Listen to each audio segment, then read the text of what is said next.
নতুন করে বিভাগীয় বাছাই পর্বের আজ দ্বিতীয় দিন, যা চলবে 11 অক্টোবর পর্যন্ত।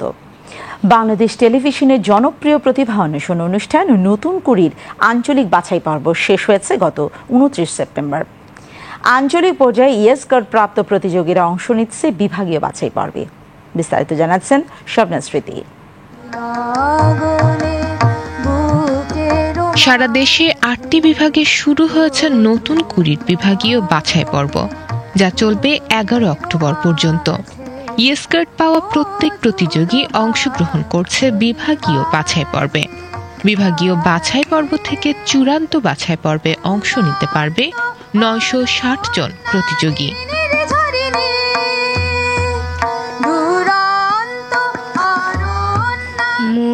ঘুম ঘুরে ইলে মনোহর নমো নমো নমো নমো নমো নমো। বিদ্যে বোঝাই বাবু মশাই চড়ি শখের বোটে। মাছিরে কন বলতে পারিস সূর্যি কেন ওঠে? ভয় পেও না, ভয় পেও না, তোমায় আমি মারবো না।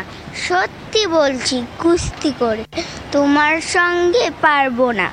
এবারের প্রতিযোগিতায় অভিনয়, আবৃত্তি, গল্প বলা, কৌতুক, সাধারণ ও উচ্চাঙ্গ নৃত্য, দেশাত্মবোধক ও আধুনিক গান, নজরুল ও রবীন্দ্রসঙ্গীত, লোকসঙ্গীত, হামনাদ সহ মোট 9টি বিষয়ে প্রতিযোগিতা হচ্ছে।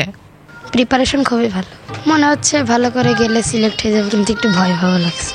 আমি যদি সিলেক্টেড হই তাহলে আমার খুব আনন্দ লাগবে, আমি সেই ফিলটা নিয়েই আছি। একটু nervous, but I am confident. নতুন কুড়ির পরিবেশ খুবই সুন্দর, শৃঙ্খলাবদ্ধ, প্রত্যেকের ব্যবহারই এত সুন্দর, সবাই খুব আদর দিয়ে কথা বলে এখানে। বিভাগীয় বাছাই পর্বের দ্বিতীয় দিনে সকাল হতে না হতেই টেলিভিশন কেন্দ্র মুখরিত হয়ে ওঠে অংশগ্রহণকারী শিশু কিশোর ও তাদের অভিভাবকদের পদচারণায়। নতুন করে মনের যে একটা আশা ছিল, আমি ঠিক এখানে এসে আমার ওই বিশ্বাসটা হলো যে এই অনুষ্ঠানটা, এই নতুন করে 25-এর অনুষ্ঠানটা শিশুদের জন্য মঙ্গল বয়ে আনবে। এখানে আসার পরে কোনো সমস্যা হয়নি, খুবই ভালো লেগেছে। প্রতিভা অন্বেষণের একটা মাধ্যম, তারা একটা প্ল্যাটফর্ম পাইছে। এখান থেকে তারা ওই আপনার মোবাইল বা গেমস থেকে তারা কিছুটা হলেও বিরত থাকতে পারবে। এটা আমাদের আবেগের জায়গা এবং প্রশাসন যথেষ্ট পরিমাণে কেয়ারফুল, এবং আমরা ভিতরে ঢুকছি এ পর্যন্ত খুব সুন্দর নিরাপত্তা। বিচারকরা বলছেন, দীর্ঘদিন পর বাংলাদেশ টেলিভিশনে নতুন কুড়ির আয়োজন দেশের সংস্কৃতি অঙ্কনে গুরুত্বপূর্ণ ভূমিকা রাখছে। বিটিভি যে কাজটা করছে, যেটা আগে করতো, আগে বাচ্চারা ভয়ঙ্করভাবে অনুপ্রাণিত হয়ে আসতো এবং আমাদের দেশে অনেক ভালো ভালো শিল্পী তারা উপহার দিয়েছে। আমার কাছে যে আনন্দটা লেগেছে সেটা হচ্ছে প্রতিটি বাচ্চা তারা অদ্ভুত সুন্দর বাংলায় কথা বলে, এবং এত সুন্দর আমার ধারণা ছিল যে হয়তো মফস্বলের ছেলেরা, বাচ্চারা স্কুলে, কলেজে বা বাড়িতে ভালো মাতৃভাষা ভালো কথা বলতে পারে না, কিন্তু আমার ধারণাটা ভুল প্রতিপন্ন হয়েছে। বিভিন্ন সুযোগ সুবিধা থাকবে, কালচারালি থাকবে, আমরা অন্তত বাচ্চাদেরকে কালচারালি এগিয়ে নিতে চাই। যার কারণে নতুন করে মনে করো আমাদের নতুন সূতিকাঘর এখান থেকে শুরু করবে ওরা, তারপরে আস্তে আস্তে ওরা বিভিন্ন সেক্টরে বড় করবে। আমাদের শিল্পী দরকার, আমাদের সমাজে, আমাদের মিডিয়াতে, বিশেষ করে আমাদের শিল্পী সমাজে আমাদের শিল্পী দরকার। তো নতুন করে একটা ভালো উদ্যোগ, এবং নতুন করে আবার শুরু হওয়াতে আমি অনেক খুশি। আগামীতে শুরু হলো, আবার আগামীতে চলবে সব সময়।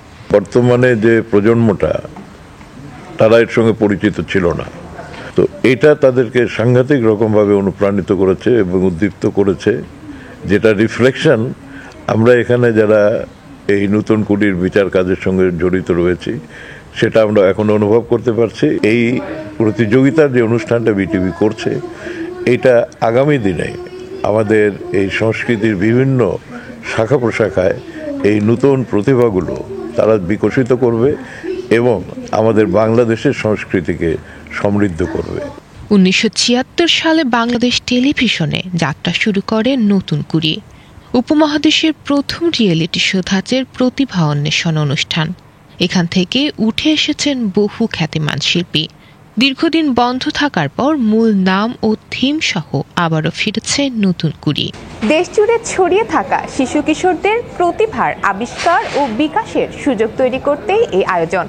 দীর্ঘদিন পর নতুন কুড়ির নতুন করে প্রত্যাবর্তন শিশু কিশোরদের জন্য নিঃসন্দেহে অনুপ্রেরণার হয়ে উঠবে, এমনটাই প্রত্যাশা সকলের। শবনাজ স্মৃতি, বিটিভি নিউজ, ঢাকা।